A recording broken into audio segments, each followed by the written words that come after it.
Recording. So we're getting thin here. Three people. What's up? Yeah, I don't Maybe know. it's a I keep sending out the what Minutes. the Minutes, please. I keep sending out the Substack afterwards, and nobody has unsubscribed from it. So I don't know. I mean, maybe they just delete it and don't look at it. I don't know. Whatever. So. I find it useful. Thanks, Gene, for doing it. I was going to email you and say thanks for doing those because I know there's some effort that goes into doing it, so appreciate it. No, no, it's 5 minutes or so. I mean, it's not much. So, either one of you have any startling aha moments since the last time we talked that you'd like to share? Hmm. Aha moments. I'm always having aha moments. Okay. Uh, oh boy. Yeah, I But don't know. Too much overthinking, Gene. I think just too much overthinking sometimes. I Mm. think I that's, have to admit that for me, I've done virtually nothing since we talked on Tuesday. So Virtually nothing. yeah, now I will say that I did see that the Gemini 2.5 has just come out with some sort of an odd Gemini 2.5 extended or something that's Yeah, supposed to be like a 2.6 beta. 5.5-6 or something that's I've seen a couple of videos Okay. that evaluated it very highly, and I saw somebody saying that they think that they're pushing this stuff out because the end of this month, when Google One, they do something the end of every month, I think, is going to make a major announcement the end of this month. They're talking about maybe Gemini 3 or who knows? And it's could be a lot of things, but um, I'm happy playing with it as it is at the moment, and anything more will just be more frosting on the cake. hmm. How do you guys keep up with all the different models and I watch a lot of YouTube videos, hmm. and I'll go there and I'll say I'll pick like Gemini Canvas and show me the videos that have been made in the last 7 days. Um, Anything older than that's old news. So Yeah, I get some from reading, but YouTube is typically what gets me started on something new, at least. So I have to admit, I've been trying to use as many of these systems as I can in some way or another, and it gets a little confusing, I think, as you get too many of these going on, and then trying to keep up with each of the versions as they evolve very quickly. It's difficult. Ken, you weren't here on Tuesday, is that correct? That's right, no, unfortunately. I mentioned then that I had seen a video that really helped me quite a bit. That it was essentially based on um, giving you a new way instead of using prompts, you use AI as if it's a teammate, and you first tell it generally what you want and ask what questions it should ask you to find out what it is more about what you want to know. And then you respond to that and back and forth if possible. And then it'll come up with an approach to yours. I used it on a project that I had for us managing my wife's uncle's estate. And I was just finding out he has, papers everywhere. He has, you know, 10 or so different accounts for all different kinds of things. I'm trying to figure out all that is. And so I kind of told him what I wanted and told AI what I wanted and how I might be a better way to bring the financial stuff together. And it came out with something that I thought was very good. So I'm working on doing that now, and see where that goes. I know, Gene, you had talked a little bit also about you had found this, asking a question or having it ask you questions and learning that sort of thing that's worked for you, right? Well, after we talked on Tuesday, I went back and I said, how do you keep me from falling in a rabbit hole? And it pretty much said, what do you mean? And I said that I get sort of obsessively focused on a particular approach to something, and how do you I don't know, how did I word it? I can't remember how I worded it. But how do you keep track of me to make sure that I'm not becoming myopic in terms of a particular approach? How do you uh, question me? And it said to start at the beginning and tell it that you want it to go ahead and force me to continually rethink the things that I think along the way as we're doing this exchange session. And it's pretty good at it in terms of, you know, if I say this, it'll say, and what is your basis for actually thinking this, or why do you think this, or so. I mean, it's you have to tell it what you want, or ask it how to tell it what you think you want. Yeah, it's kind of like a tool. It's like like an intelligent tool. It's like how do I use you effectively, right? In some respects, I've used that myself actually in prompts to say what when I get frustrated with a it doesn't come back with a thing. I think I'm asking it the wrong way, and I say, well, how can I help you to get a better solution out of this? So what questions do I need to? I've used that in the past sometimes. I think the other thing I noticed is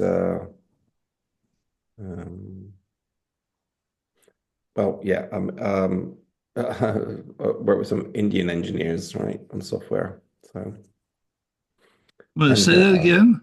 I work with some Indian engineers, Oh, and okay. All right. of course they're actually when we're talking like this, it's quite okay, right? But when you see them writing prompts, their translation into English language in writing prompts is can be quite not as good, right? So, and that can take them into a bit of a tailspin sometimes. So they have to might be a little bit of a disadvantage for sometimes when you're translating into English if you're not a natural news speaker. I think the AI does a pretty good job of trying to understand what you're trying to do, but it can be you can see that their scribing of English compared to a native English speaker isn't as smooth. So yeah. So I think the multiple language, translating into English and then running it, I suppose, but as the AI becomes more effective in multiple languages, then that becomes not that it isn't now. If I use it in Dutch, it's also quite good, right? So I think so. Well, didn't they just say that Gemini is now available in 60 languages? Yeah, I think it's pretty comprehensive now. So I think one of the other things is it's like when you do architectures, right? And you try and spin through a lot of words when you can paint a picture and it's more effective. Or anything you're trying to do, floor prints or anything like blueprints or of some description or a structure of something. And so it's like when we used to build software in the 80s, there used to be this silver bullet, which was model-driven software development, where you would create models of your software and execute the models, and then the models would be translated into running code. Mm. And really, you think about AI might be now's the time. The AI would should be really effective at just doing that model translation, but visually building models of some description, which helps you clarify the picture of what you're trying to build, might be an effective. At the moment, we use a very graphical front end to, very textual front end to AI, but a graphical front end to AI where you can build things together and you can break the problem into multiple parts with multiple prompts that you link together in a graphical way and then run the prompts in some sort of order to build you a bigger picture of everything you're trying to do. Might be a good way of doing things. Does that make sense? Yeah, I think I saw a video where someone was using one of the development environments. I don't remember which one it was. There's several. And it asked it something and it did a first pass. And then it drew on the screen, it drew a dialog box and said, implement this dialog box, which it had drawn on the screen for it to look at. Yeah. I think for me, like I guess one of the most effective ways of writing software, or one of the effective ways of visualizing software for me was like object models, class Mm. models. Um, when I reverse engineer anybody's code, I could draw a class model on a screen. You could see the concepts that they're dealing with within the software, and you can see their muddled thinking in terms of the structure of the software they were producing, right? So that's always a really good thing. I think bringing out from code, not just code, but just even anything you're trying to do, bring out the structure of it in some way, and visualizing it can be effective. But then the reverse goes true. So you could use AI to create this probably the visual structure of the things you're trying to build, but consequently you could probably visualize the structure of the thing you're trying to build and then translate that using AI. So I think the visual interfaces to AI might be what comes next, right? The next generation of AI might maybe. I mean, in the tool I'm developing at the moment, in the application I'm developing, we're trying to do that. We're trying to break the problems into smaller problems, and then through AI, allow you to sort of build um, build the problem through multiple mini problems, if you know what I mean. So that break the problem into smaller chunks to build it up. So, so in terms of building the model and having the AI translate it, are you sure it can't do it now? No, I think it can do it now. I'm sure it can. Okay. I'm pretty sure it should be able to do that now because it's just you can translate that quite easily into text, right? So I mean, if it's just a relationship model, class model, you can remember the class models if you're familiar with those, an object model in terms of a Mm. class model, and then you can write what we used to do years ago was you'd write pseudocode in text, right, for the Oh functions, yeah, right. Okay.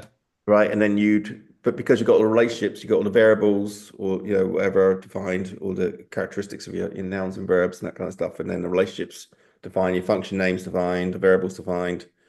And then you could, that could spin out. And the idea was that because what happens is typically in software, you see it, uh,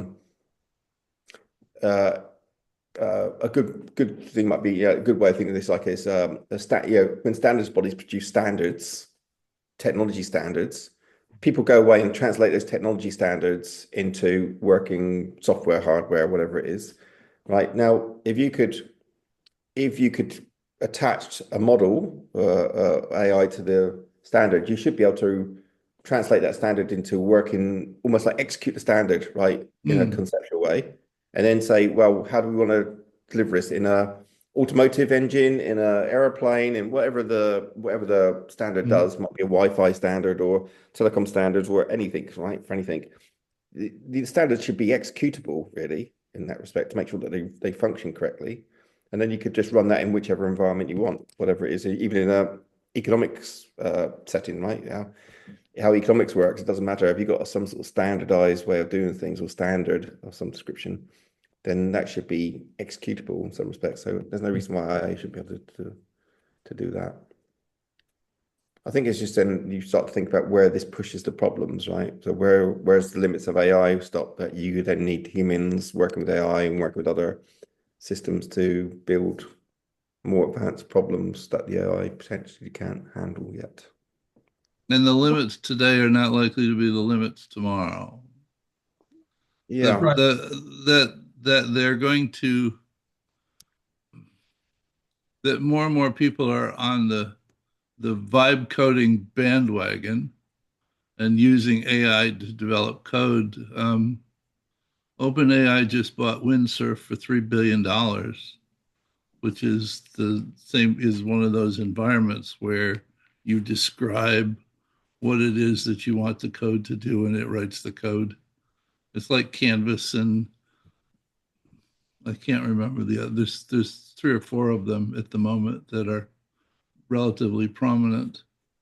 I sometimes get frustrated with the like concept of books, right? So people try to describe like books are often like factual books, like not sort of scientific, novels, but people are trying to promote a kind of a solution to something, right? Here's a way of doing something, right? So you kind of might, you sometimes I think, why not write software, write code, don't write books, right? And so that's kind of one way you think about it. Right. So your proposal in your book, wherever you're saying, I can't think of something, an agile way of working, I think, well, make it executable so you can run it, right? And it prove that your Well, concept, what you're saying, what you're proposing in your book is actually make it executable so you can prove it in a given context, right? And then AI could run it in different, and then it can go quite fast, right? All this sort of stuff. Uh, I guess with AI, it's how do you invent new variables which it doesn't know about, and does it do it itself? And then I guess the space that the AI, if you imagine AI now can go off on its own and start to solve its own problems or create new problems and solve problems and create new problems and solve problems. Am I just going on, or should I stop now? I don't know. I'm sorry, I'm going off on one. I'll stop. Sorry, Chip. Just well, no, I mean, should you stop? I'm not sure. I always get bored of listening to my own voice, Gene, Oh, I sometimes. see. Is that it? That's what So, happens. I'm like, oh God. But no, what I'm thinking is, imagine this space that I'm in now, the window I'm in now, right? It's an operating space for my hands and my face and everything to operate in, right? Like it's even conceptual in this window we can sort of see now on the screen, right? But AI, imagine this is our operating space of our problem space, right? Now that we got here, of us as a civilization, right? So the thing is, I guess the one of the things we could think about this week is the future, do we create the future or do we discover it? And if we discover the future, if we, do we discover new things? Are they already existed and we discover them, right? I think I was watching some video. Someone done one of these meetups sort of things where they go on strategy or something, and they was talking about what was it? I was thinking it was talking about the sort of evolutionary kind of process, right? Where you know does does the creation of ears lead to the concept of hearing, or it's kind of like what comes first, chicken or the egg sort of thing. But the thing is if AI could just run off and start to self-propel itself. Years ago, I had this concept of a problem-solving engine, right? It would go off and solve problems and then create new problems. And if it could create new problems, right, it could then solve the problem and you could accelerate the problem solving, but you'd be limited by time, right? But the concept was then, my thinking was, is the future predictable or is it unpredictable? Like if it's a mathematical equation that we kind of work through our problems, the problems appear in a predictable trajectory, is it like one of those sort of golden circles, right? Like a Fibonacci sequence or something. If it's like a spiral of problems, could the problems be predicted where they're going to appear next? And if AI could just spin away and keep doing that, could it solve problems, create new problems, solve problems, create problems, and then converge on a particular problem solution trajectory that just takes you in an interesting direction? Interesting well, direction. it's an interesting perspective. When I think about the world in terms of archetypes, because there isn't anything that isn't composed of some collection of archetypes. are there really any new problems or just problems with different labels on them so we don't recognize them? Which I think is the case. And the all of the AIs understand all of the archetypes because I've asked it about all of them and had it write stories about them.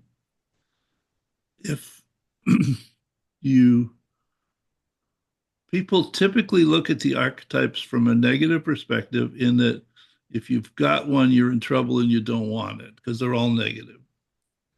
Though if you look at it from the perspective of the potential ways that they evolve, if you have a virtuous reinforcing structure that's taking you someplace that you want to go, you should then immediately start looking for limits to growth or accidental adversaries or um, I don't know, a couple other ones that are direct outgrowths of a reinforcing cycle because they typically evolve in the same way. So, from that perspective, I would think that the AI could actually assist you in looking at a situation and giving you a sense of how it's likely to evolve and what to do about it. The prompt that I constantly use for leverage points, I give it a situation, and I think I've linked. I think I've linked to it a number of times. Maybe can create models, no leverage points. Leverage. Let me ask. Leverage. Leverage points. Here it is. Copy with. So that I ask it, or I give it a scenario, and I have it identify the potential stakeholders and the variables and relationships, and then in narrative form, list the most likely leverage points for dealing with the situation, then create an emotional story of the unfolding future as we adopt the leverage points. And how would that story vary amongst the various stakeholders? And it just turns out some amazing stuff on an ongoing basis. And the link that I just gave you is actually it's the right link, but it's a version of the prompt that's 1 point behind because I changed the order of a couple of things. And I and I'll fix that right now so that when you go look at it, it'll be okay. So, Gene, have you tested some problems and asked AI for what archetypes it finds, and if so, how they're structured and that sort of thing? What should be done about them? Yeah, if you look, well, let me do this upload. If you look at the list of gems that were created, Gemini. You know, trying to keep up with you is one of the hardest problems we have now. Gene, Keep it's it not real. keep He's an keep keep AI. keeping up with me is a difficult problem. Keeping up with me is a difficult problem because I can't remember where the it's just so that I was You got fascinated about archetypes and and I was fascinated by the stuff that the Heath brothers did and in the book on moments where they talked about the best way to communicate something was to take a clear insight compressed in time, delivered in a manner where the audience discovers it because then they have an aha moment and they own it. The To ask the AI to create me a story centered around an accidental adversary archetype written in a tripping over the truth format, whereby it doesn't actually talk about the archetype directly, but it unfolds this story that portrays what the archetype does. So that you read through the story and you get to the end and you go, oh, all right. It's very good at that. And mm, the first thing I posted today was the Lighthouse Keeper's maps. I Mm. had a conversation with Gemini the other day about motivation because I feel like I'm a stone skipping across the pond and I never stop anywhere for very long. And we had this exchange back and forth for a while, and then I asked it to write me a story. And when I read the story, the hair stood up on my arms. Um, actually, um, because just here you are, and it fit so well that I just couldn't believe it. I thought I was looking at myself in a mirror. Um, That sounds a bit like, do you know when people used to go to these fortune tellers or in the mm, old tents, and they go in there and then people come out and go, "Oh my God, they've just got me completely mhm. right." It's like that, right? Um, but there was sort of showing how the sort of psychological tricks that go into doing that. So Well, um, this wasn't a psychological trick. It was hit the nail right on the head, is as is far this as I could the tell. lighthouse keeper's maps? Is this the story that you Yeah, that's the story. But it, they generated but it, for you? but if you scroll down further, it also shows you the exchange that I had with Gemini and the prompts and the responses. And Well, the question is, what motivates someone to do something? Okay, let's break down the multifaceted concept of motivation from systems thinking perspective.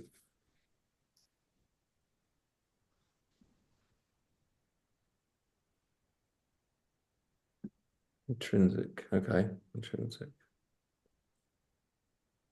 One of the things that I like particularly about AI is its ability to explain to you what it was thinking, or how it was interpreting what you're thinking and what you're putting out, what steps it took to take place. I think that makes sense. So I really appreciate you putting in your interaction with Gemini. Yeah. and and that's one of the parts I think that's it's really up to us. In other words, we have to ask. Well, here's the thing. So, so Gene, paper chip. Sorry. Uh,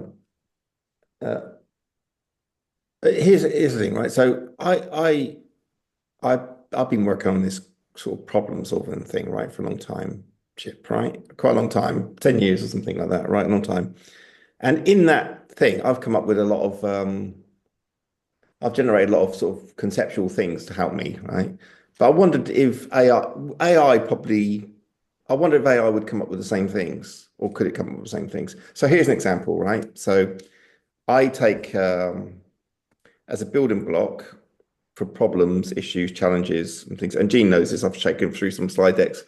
I created this abstract concept called a bump, big unsolved meaningful problems. It's just a way of visualizing a problem. It's really like a bump in the road, right? Imagine a mountain, an anomaly of some description, and that for me helps me to think about who the other people might be encountering this bump, the ingredients of the bump, how the bump forms, and what you've got to, how you could tackle the bump, dissolve it, solve it, resolve it, absolve it, evolve around it, whatever, all these kind of things. But one of the things I generated out of that was out of that thinking was this concept of I was trying to write a children's book to help people, help me and my kids think about problems, right? And how you solve problems. So I created something, I wanted something that's going to eat bumps, right? Eat these problems. And I've got this thing called bumps. So I thought about omnivores, herbivores, carnivores, and I thought about bumpivores, right? Bumpivores eat bumps, right? Okay. And that's like a unique word, right? I don't think it ever existed before. I think I just created that bumpivores, right?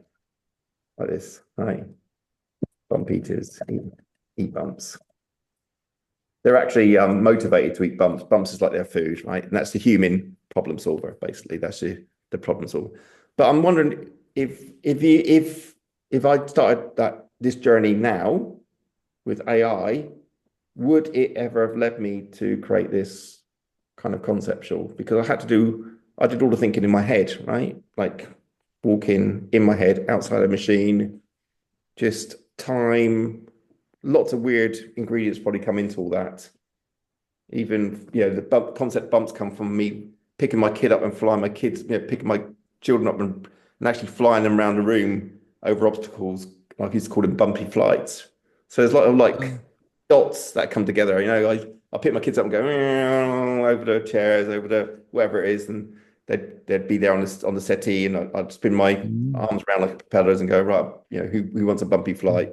So it all come from all these kind of things, right? So, and then I got this kind of concept of bumpscapes and actually even problem solving economics I call bumponomics, right? So, but these kind of things, would they have come to fruition if I'd been using AI it's the thing. It's wonder if you could use AI now to go backwards, right, and take the history of the world and actually map out what problems occurred when to get us to now, right? Which problem solution combinations did we adopt?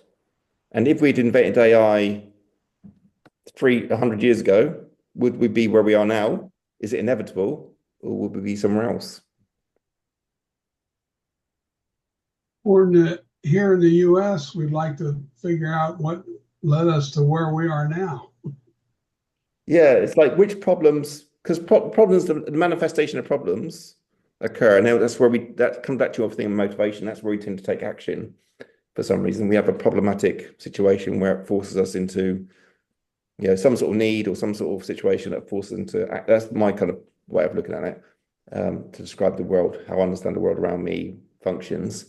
But then with the injection of AI now, how does that, it'd be good if you could run AI retrospectively. You say, right, go back. We have, you have all the written knowledge from the Bible and all manuscripts, whatever, everything now. You have all the history. Map out the problem solutions that we have now, and whether the way we evolve or progress is inevitable, or whether are there many other options, and what would the world look like if we went down those other paths? Well, of course, there's the theory that in every instant, a new universe is created, that every separate or many new universes, that any particular thing that could happen happens. And so I don't think we're going to be able to get a handle on that sort of thing. But I think that in terms of the creativity, I think these tools, I think, are things that give you much more flexibility in terms of thinking about these problems and getting to talk to someone, talk to something, or, sort of rather than just floating around your head and not wondering what should I say that? I mean, it's the kind of thing that you could put something down in a corner and then say, hey, I haven't thought about this for a while, and talk to AI about it. See how that might work out for you. I think I like the idea of looking back over things like history and seeing, can we identify what are the major things that brought us here? Although for most people that I hear say that for people who don't read in history, that means that they repeat the same thing over and over again. And I feel like even though we're reading history, we're still repeating the same mistakes over. So, but that leads me to maybe that one thing you might conclude from that is that repeating history is inevitable, right? It's Hmm. just the way it is, right? So it's like yeah, it's like bad sort of Groundhog Day, right? It just comes around again. It's like a record that keeps repeating ourselves, and so or it could be like it looks like we're repeating ourselves. So imagine it's a spiral, right? And it looks like we're hitting the same location, the same situation, but it's actually it's a varied by distance, right? It's like a ripple, just goes out. It's not the same point. It's moved a bit, but it looks similar, right? From the terrain that's around you. Imagine it's in the fitness landscape, and we're sort of we're doing some sort of like spiraling outwards, right, in time in a fitness landscape. So the terrain and the situations look similar, like history's repeating itself, but it actually isn't. It's a slight variation over the terrain, which makes it look a little bit it's like climbing a mountain, right? You're steadily elevating, but it looks kind of similar from a small perspective. But when you zoom out, it's actually very different. Visualize Well, that. when you get real close, well, think of the coastline. You get real close, all right, you see all of the little variations of the coastline, though if you look at it from a mile offshore, the little pieces go away and you see the larger variations. Yeah. Okay? Yeah. So it depends, there are numerous authors who have studied and written about life cycles of people and corporations and empires, and The Fate of Empires by Sir John Glubb talks about the birth, growth, decline, and death of empires over the last 3,000 years, and the average lifetime of an empire is 250 years. So the US is living on borrowed time at the moment, Hmm. right? And if you look at the way the US has developed, it follows his model to a T, right? In that, we had a high point and we're now into the bureaucracy and decline phases, um, just because of, well, what historical problems that we dealt with got us to where we are. Resource distribution and colonialism, ideological conflicts and warfare, industrialization and environmental externalities, social inequality and struggles for rights, unforeseen consequences of technological advancement, and population growth and resource management. That's what it gave me in response to that question. Yeah, I think what I'll try and do, Gene, in the tool I'm developing is actually start from somewhere. So a given it can just start from somewhere, right? Hmm? I can just start from somewhere, saying give this given problem, come up with the ingredients for this problem, right? So and then say what led to this problem, and just go recursively, right? And let it just keep running away as long as I can afford to do it. I might need some funding to do it, and find some funding to do it, but just let the thing run away, right? From as many cycles as I can get from wherever, and let this thing run away, and try and let it like go back in time, which was like the original bump conductor. The bump conductor concept, which is like the came from the flux capacitor, right? From Back to the Future, where he went through time. I Mm-hmm. want to use the same thing, but go through problems, not through time, go through time, through problems. So I want to go backwards and forwards. So I could probably, I could probably, with not sure, not too far distance from where we are now, start to run that experiment. From where we are now, you take these 10 problems and let's go backwards and figure out, like a time machine, which problems led to now, and then what solutions led to those problems, and then which problems led to were created from those solutions. Just go solution problem, solution problem, solution problem, solution problem, and just go all the way back in time and map it out like visually, like a directed graph. Yeah, and I think it And see would if there's be any patterns in be it. interesting to go ahead and use the same concept and feed it into the the stuff that I have that develops causal loops in that I want the nodes to be historical problems that lead to ah And see if there's a ah pattern in it. See if there's a pattern in the problems. right. Okay. Because like Triz, right? You come across that concept of Triz. Yeah. Triz. Yep.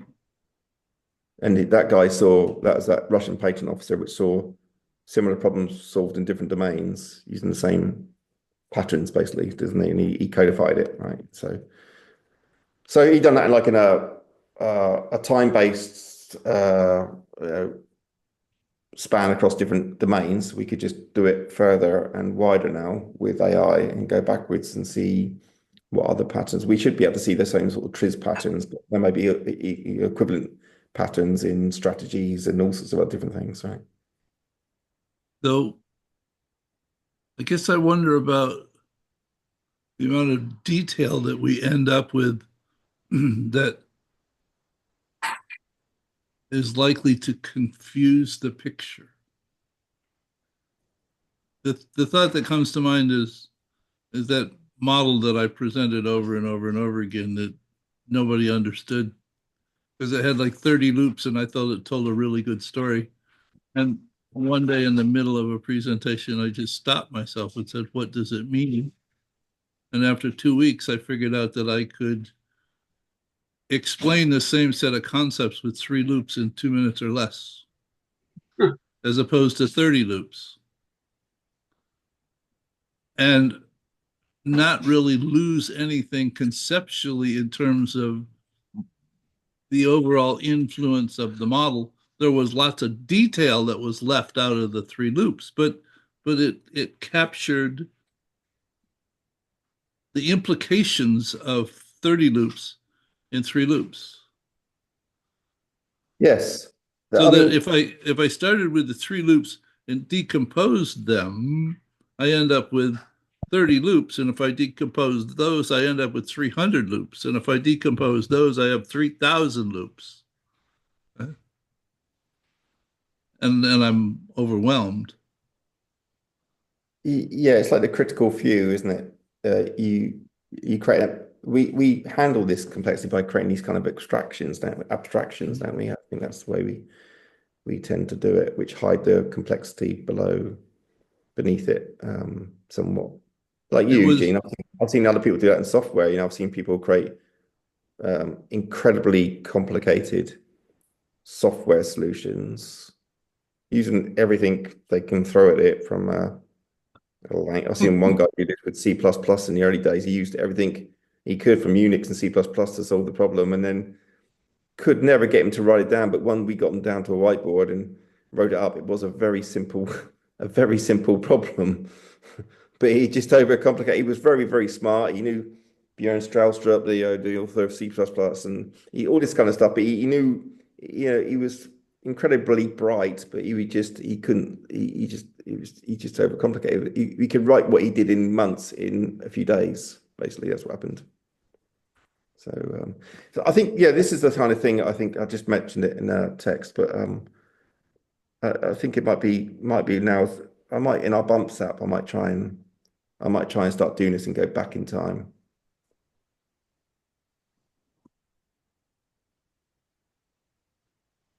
Are the next problems predictable? I think complexity itself makes things very difficult to understand. The classic, the butterfly flaps its wings and causes a hurricane in China or whatever, uh, which is true. There's just so many things, and they can be little tiny things that in some way all mix together. Whenever they mix together, it's always something different.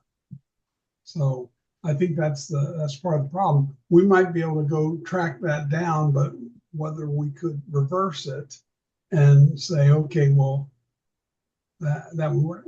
I suppose if you come up with a pattern, and the pattern is something that we feel that this is the pattern that's happened in the past and led us there, and this is a different way of doing it that worked better for us. Why don't we try to to work to the next one. I think that's a good thought. There are kind of S curves, like Gene was describing, the fall of each civilizations. Everything follows this kind of S curve kind of uh, behavior, doesn't it? Everything, rises, grows, and then reaches some peak and it dies off. Humans do it. It's like a basic kind of relationship somehow, right? So jump in the S curves, which lead us from one problem to the next problem. Yeah, that doubt leads us from one to the other. What's the variables that lead the discovery of new variables, I suppose, right? Discovery of new variables, but are the discovery of new variables which ultimately lead us to perhaps like we don't know what we don't know, but as we progress, we either create or discover new variables, right? New things in nature, new whatever, which lead us to be able to create new dots that we can connect to create other dots. And we do that. Yeah, I'm just thinking, whether the fitness landscape is there and we just discover it, in which case it's not, it's already there and we just kind of like a blot on paper, we put it just sort of makes its way out because all the points it's going to connect to are kind of already there when you put ink on a blot on paper. Or is it not there and we're creating it?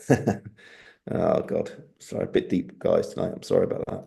That's okay. And though I was laughing while Chip was talking, um, because your question seemed really marvelous. So I asked Gemini, and I was laughing about what it gave me because it said fixes that fail, shifting the burden, tragedy to commons, limits to growth, escalation, success to the successful, accidental adversary. And, then, and it went on to say, we can predict that we will likely face problems related to, and it gave me like 10 categories, and then limitations to predictability, and then the role of systems thinking. Systems thinking doesn't offer a crystal ball, but it provides a powerful lens too. And this response was so good, I will store it and include a link when I post the Substack. Thank you.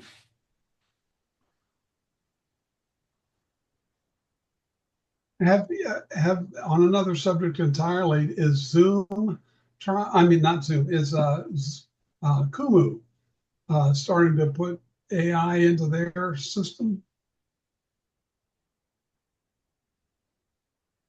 Uh-oh, Okay. did I touch a wrong point? So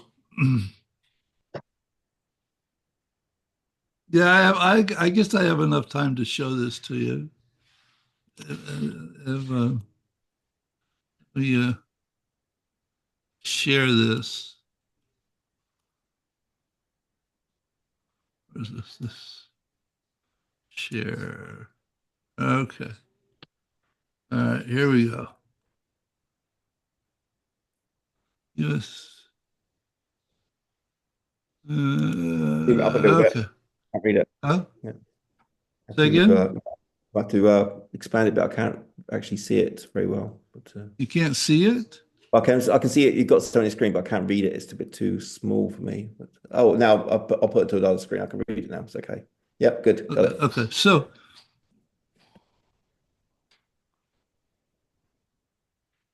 what does economic growth influence? Currently all relationships. No, that's not. Let me start at the beginning. Write the JavaScript code to display the causal loop diagram for the short and long-term impacts of the U.S. tariffs on the U.S. economy, and it created me this diagram from that prompt. Yeah. Wow. And if you look at it, it's got comments on every element. It's got comments on the connections, and it also tells me the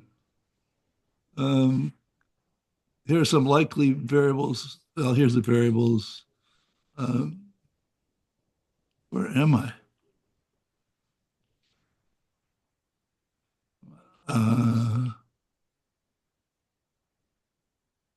What are the main loops responsible for the evolution of this model?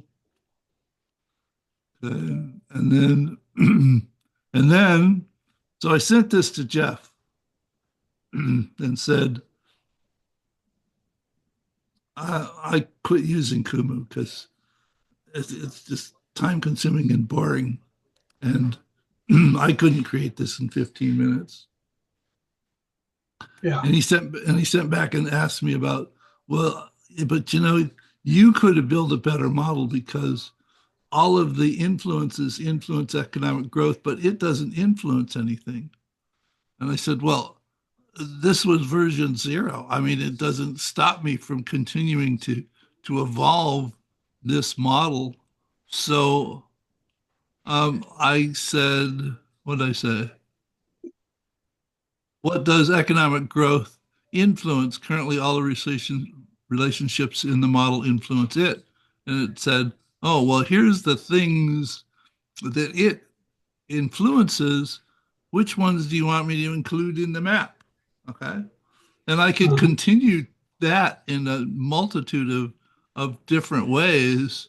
And then I said, write me a story about this model, though um, Gemini currently has a problem going from a picture to a story.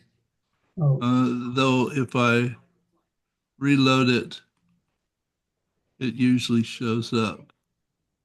All right, here it is. So it wrote me this. What was this?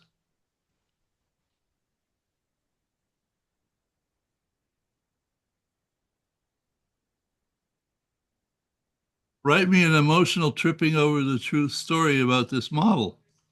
All right, and it talks about the person who is developing the model and looking at it in a myopic sort of way in terms of the U.S. tariffs and the influence they have, and not looking beyond that, but being quizzed about continuing to think about the relationships.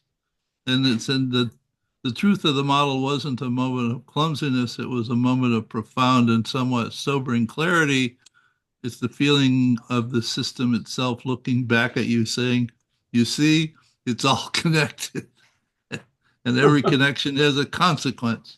And in that moment, the lines and the labels transform into a narrative of choices and their far reaching, often unintended echoes. Uh, I mean, I, I think for me, it's like, where will this take you somewhere new um, in your thinking? There's well, lots, not there, right? There's a ton there. You're going to consume it. There's a lot there. well, okay. So every time I have it create one of these maps, I look at it and I ask myself, if I had started from scratch, would I have thought of this element? And every model has things in it that I didn't think that I would have initially thought of. So it's not to offload all of my thinking, it's to offload my ignorance to something that will fill the holes, because once it generates this, I need to look at every single element in every one of the relationships and ask myself, does this make sense? And are there things that I think are missing? Like Jeff asking me a question about what does economic growth influence, which is, it's a valid question. And then, all right, well, this influences trade deficit. Am I concerned about what the trade deficit actually influences? Because it's all connected. When So, when do you want to stop? so when say you're so if I go back to my kind of the Chip, the blind men and the elephant parable, Chip, you know that.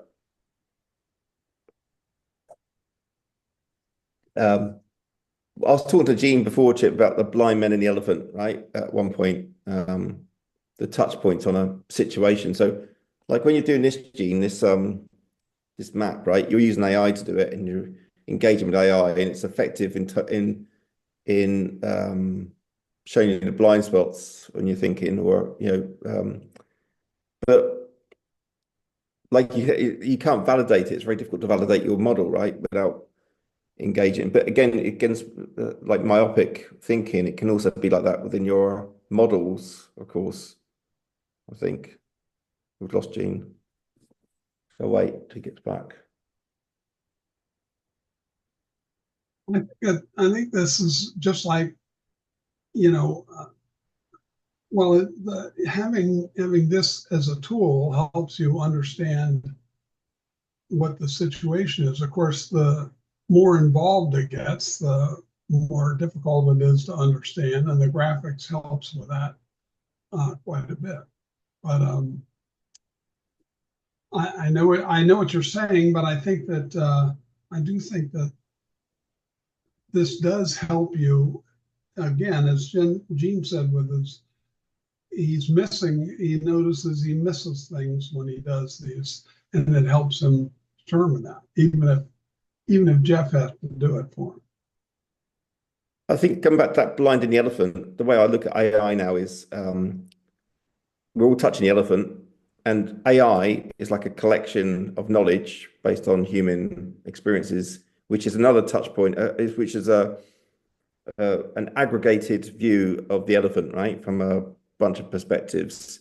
But it's just one perspective again, and like Gene got a lot of value from engaging a human in the process. So the more combination of AI and people you get on a specific situation, task, uh, quest, whatever you're trying to do with AI, is better. I think we talked about this before in one of the other sessions about collaborative problem solving. At the moment, when we interact with AI, we're doing it one-on-one, like you said about, it's like becomes another member of your team, right? AI becomes, I think you mentioned that, Chip, did you at the start? You mentioned that AI becomes like talking to another team member or something, right? But it's just one team member. It's like you need probably multiple models, multiple providers, plus humans all mixed in to get the best out of it. Sometimes I think that's it kind of, it's very seductive, but ultimately I think probably it's the same problem in terms of the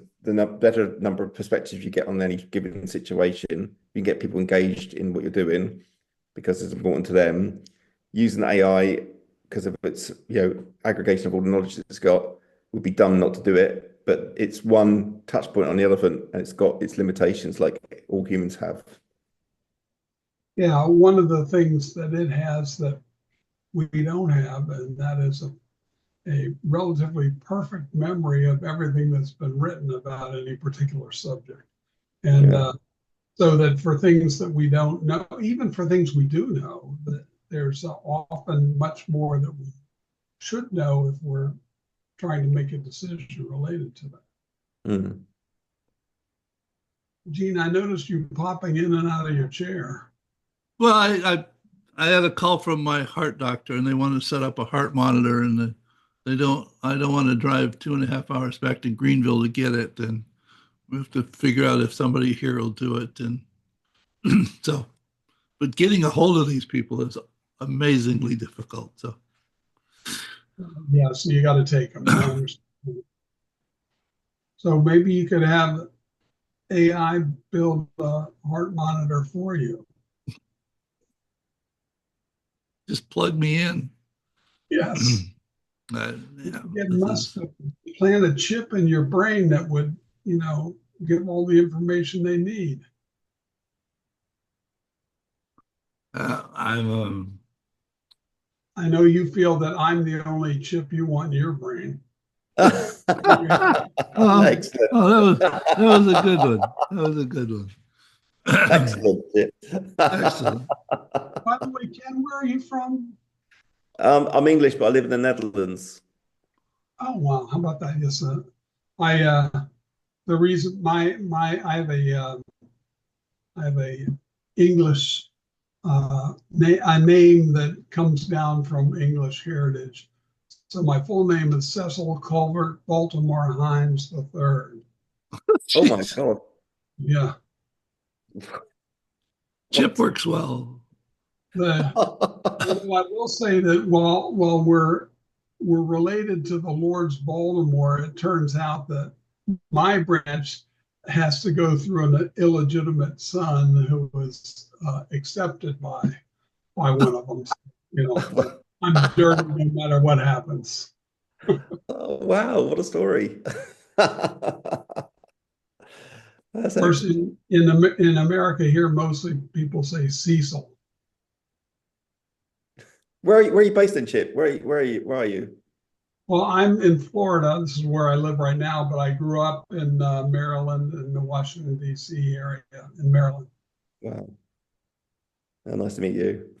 And if you want, I could go over there and get my Maryland flag and register me.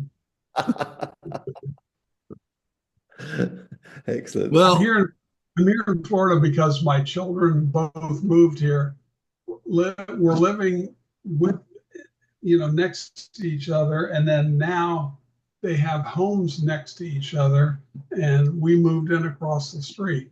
Oh, wonderful. After so much time, my son and daughter-in-law and our two grandsons have decided they're going to go spend 2 years in El Salvador. Oh, wow. So I'm okay. hoping AI will help me figure my way through that. Wow. Let me know how you make out. Yeah. Oh, well, Anyway, it's a I great. guess we'll call it a day, Thank and you.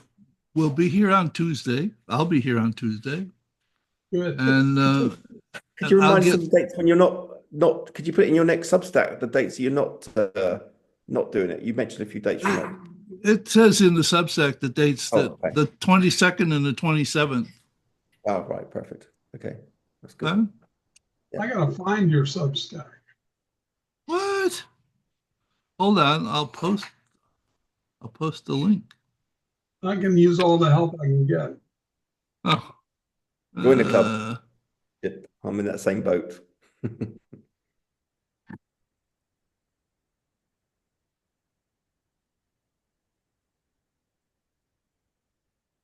this the right place?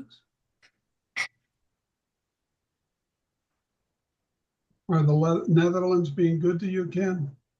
It's great here. I really love it. Love it here. It's a really great place. It's a great place to live. It's a very because of the cycling infrastructure, you can just cycle everywhere. It's super easy. So There's the link.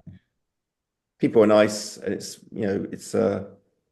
it's like Amsterdam. I don't live in it. I live outside Amsterdam. I live just a way up above a place called Haarlem, about 8 kilometers north of Haarlem, on a little village, sort of near the coast. But yeah, it's half an hour by train to get into Amsterdam, and everything's there that you want. It's very, very multinational, and you meet a lot of interesting people. There's a lot going on there in terms of like technology meetups or psychology meetups or whatever you want to do. You can just go there and meet a bunch of people. It's very easy. So yeah, Netherlands is great. I've got two kids, 15 and 18 here.